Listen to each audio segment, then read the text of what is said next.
Bapak Ibu lan para sedherek ingkang kinasih, sugeng pepanggihan wonten ing dalan Padang inggih wedharing sabda pangandikanipun Gusti wonten ing dinten Senen 19 Mei taun 2025. Salam wonten ing patunggalanipun Gusti Yesus Kristus lan mugi sih rahmatipun Allah Sang Rama so Gusti Yesus Kristus wonten ing panjenengan sami. Saderengipun kita nampi pangandika ing dalan Padang menika, sumangga sami sembahyang langkung rumiyin. Duh Rama kawula kasuwargan, Ibu bingeng manah kawula awit saking nggen paduka nuntun kawula wit enjing, kawula tangi saking tilem ngantos dinten menika wanci kawula badhe mirengaken sabda pangandika. Samangke kawula nyuwun pepadang supados pangandika ingkang paduka paringaken dayani saya kandeling pitados kawula. Lambaran kurbanipun Gusti Yesus kawula ndedonga. Amin. Ibu bapak lan para sedherek, jejering dalan Padang wonten ing Senen menika woing karukunan. Sinebat wonten ing kitab Jabur, Jabur Mazmur bab 133 ayat setunggal lan ayat 3 mekaten. Jabur 133 ayat setunggal lan 3. Saiba prayoga lan endahe menawa para sedulur kang manggon saomah padha rukun. Awit ya ing kono Pangeran Yehuwa nggone ndawahake berkah lan urip nganti ing selawase. Ibu bapak lan sedherek, kita sami nate mireng wonten tetembungan rukun agawe santosa, trah agawe bubrah nggih. Mila leres nggih, karukunan bab rukuning pasederekan lan patunggilan menika mesti awuh urip santosa lan ndatengaken berkah. Koso wangsulipun yen kawontenaning pasederekan sami tinitrah bekenengan tukar paben konflik mesti ndadosaken risaing tatanan lan mesti boten awuh berkah.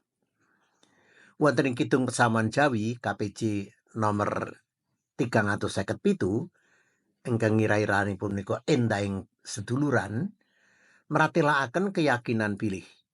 Karukunan pasederekan saestu ndayani tuwuhing kaayeman lan katentreman saha bingahing sesami.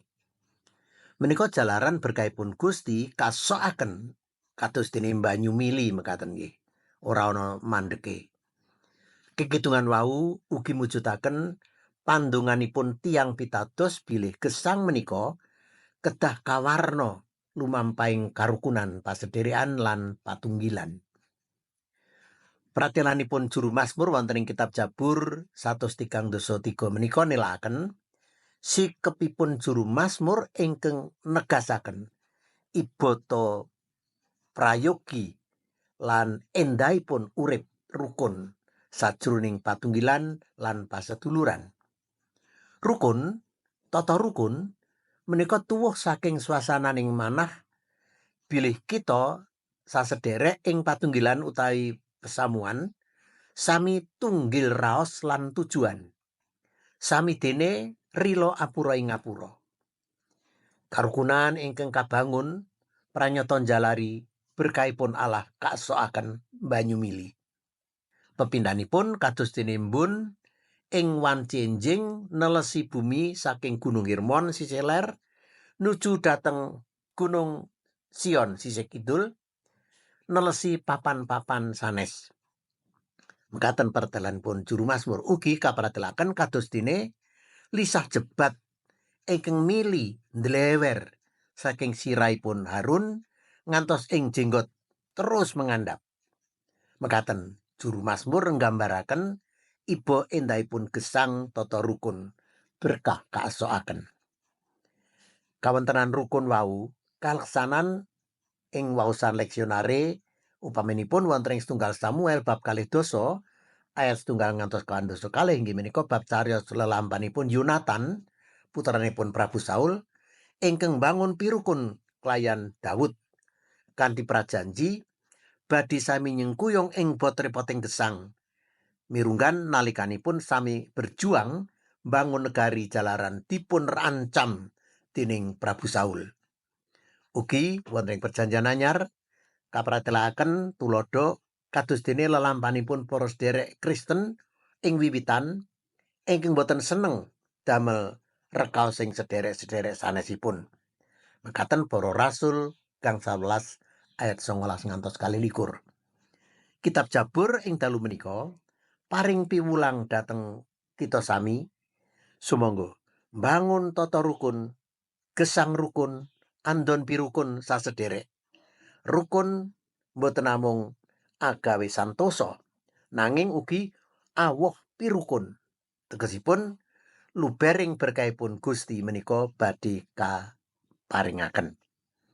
Boten namung krana santosa nanging ugi berkahipun Gusti kaasokaken. Sumangga sami sembahyang. Matur nuwun Gusti paduka sampun paring pangandika ing dalu menika dhateng kawula sami. Matur nuwun Dewi Paduka ngersakaken kawula sami mbangun pirukun ing sasederek patunggilan malah ugi sinten kemawon. Kawula nyuwun pangandi Paduka wonten ing kekantunaning gesang kawula.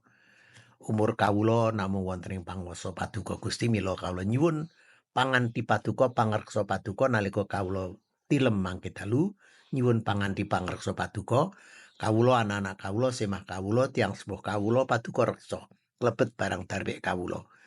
Dene sedherek kawula ingkang sami nandhang sakit Paduka jamah murih waluyanipun ingkang ringkih Paduka kiyataken.